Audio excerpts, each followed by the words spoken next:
If you're not cheating, then why wouldn't you take a paternity test? What I'm hearing is that this is the child of a friend, and the wife wants that child to be subjected to a paternity test to make sure her husband is not the father. Holy shitballs, that's offensive. No one gets to demand any kind of testing for someone else's child. Ever.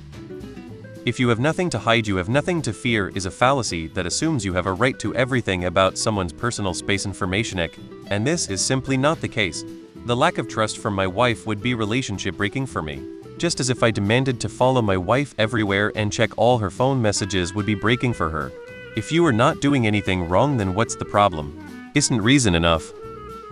When people ask this, I feel like they don't understand the full ramifications of it.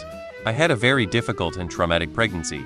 It would be absolutely soul-crushing if my husband accused me of cheating, lying, and manipulating him. I would never look at him the same. In most cases, a demand for a paternity test is accompanied by the suspicion of cheating. Nobody likes to be accused of cheating, especially someone who isn't cheating and is also pregnant. That's additional unnecessary stress. Look at it from the perspective of the friend mother. Imagine her guy friend coming to her asking her to get a paternity test on her kid because the friend's wife thinks they fucked. My ex constantly accused me of cheating. We were in an open relationship to start with. She went on and on about how loathsome monogamy was, anti-human, blah blah blah. I'm like, okay bet. We did that for about 2 years, then she wants to go monogamous. We've been together for the 2 years as I said. I'm like, okay bet. About 6 months after that, the accusations began. She had access to my phone, email, every damn thing. Social media before there was social media, she had access to all that.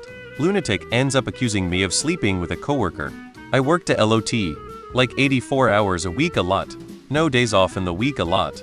She didn't work, and I paid for everything. So I ask, when the fuck am I gonna have time with the checks she sees me bringing in? She tells me she knows that I'm going to so and so's house to fuck her. Since she's my boss, she lets me stay on the clock so I can use that as an excuse. I was done. Just done. Ended it there, left, never went back. If my wife ever accused me of cheating and made any demands to prove my loyalty, I'd probably go scorched earth. You either trust me or you don't.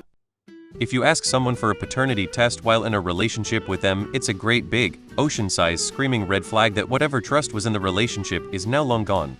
That kind of thing really hurts. I am weird, my wife is weird, but we have been happily married for over a quarter century and have never considered divorce. I have never checked her phone, her social media, her email, or listened in on her phone calls. The same goes the other way. If she even asked to check my phone, it would be devastating to the way we live with full trust. She wouldn't find anything damaging, but just that she asked would forever change our marriage. I can't even imagine how broken our marriage would have to be for her to ask me to take a paternity test. Asking your wife to consent to a paternity test for your children is an open accusation of cheating. You are directly saying, I don't fully believe you didn't cheat on me, and for anyone that should be an incredibly painful thing to be told. If your partner openly accused you of cheating and told you to prove that you didn't, how would you feel? Sure, you know you didn't cheat, but now you know your partner doesn't trust you. Asking for a paternity test assumes that there is infidelity in the relationship. I can't think of a more efficient way to lose someone's trust than to tell them that you don't trust them. I would not consent to a paternity test at my wife's request because that is an inherent accusation of cheating. I would similarly not demand a paternity test for myself if I trusted my wife. The need for a paternity test, in nearly all cases like this, means someone is accusing someone else of infidelity. If there is actual confusion about parentage, because the parties involved were casual and exclusive, then ID suggests such tests can be administered without that cloud of suspicion. The principle. Asking for a paternity test typically means two things. 1. The pregnant person doesn't trust them to not cheat. 2. The person asking for the test could be projecting their own cheating onto their pregnant partner. There are other reasons: meddling grandparents. The person asking is the result of cheating. The pregnant partner cheated in the past, a previous partner cheated, they've been listening to red pill content. But the first two seem to be most common reasons I have heard.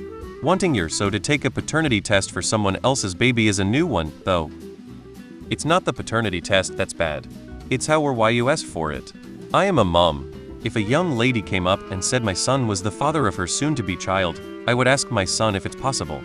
Then suggest a paternity test if anything hinky comes up. If my daughter comes up and says that she's pregnant, I would ask her if she knows for sure who the father is. If she has any issues or concerns that a paternity test can solve, I would suggest that. It's a stigma that paternity tests make it out as someone is not being truthful that gets people. Personally, if any party wants a paternity test, they should get it done. You want to doubt my word? Put your money where your mouth is. I want pay for your doubt, and I want a copy of the results if it involves me or my family. 1. It would show a complete lack of trust in the relationship. Relationships are built on trust, and without that I have no interest in being with someone. Besides, I can't prove a negative. There is no logical argument that can. I can prove that the kid isn't mine, but if she has convinced herself that I cheated, she doesn't actually matter if the kid is mine or not. She wants confirmation, but even without it she will still doubt and believe what she wants to. 2. Asking for the test is not just a doubt in the relationship, it means that my partner would have had these suspicions and instead of asking or talking to me assumed I cheated and is basically accusing me and just wants proof. If it's gone that far, the relationship is probably beyond repair. Not to mention the pure lack of communication that would have to occur in the relationship. 3. For your specific example, I am also not going to introduce that drama into my friend's relationship because my partner doesn't trust me.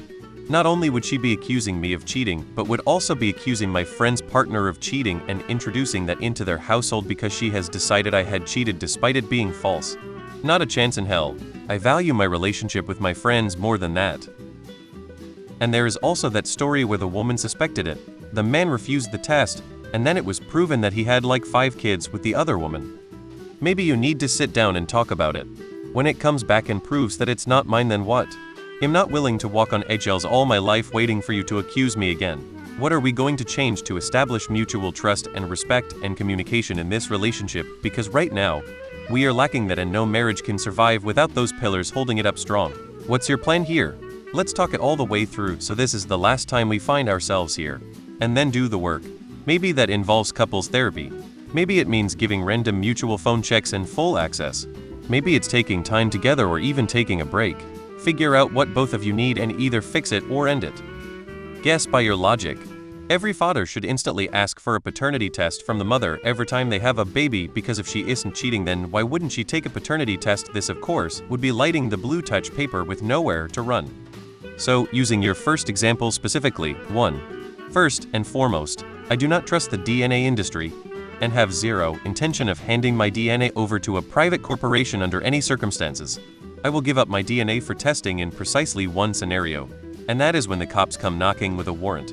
2. I would be pretty bothered if trust wasn't good enough. If you don't trust me, then don't stay with me. 3. I would never intentionally involve an innocent friend in my own relationship drama. 4. You need the kid's DNA too, and I would never ask a friend to DNA test their child just to alleviate a partner's suspicions. Referring to your second example, a lot of people just don't think about the implications of things that don't bother them if they don't think it's invasive. Why should you?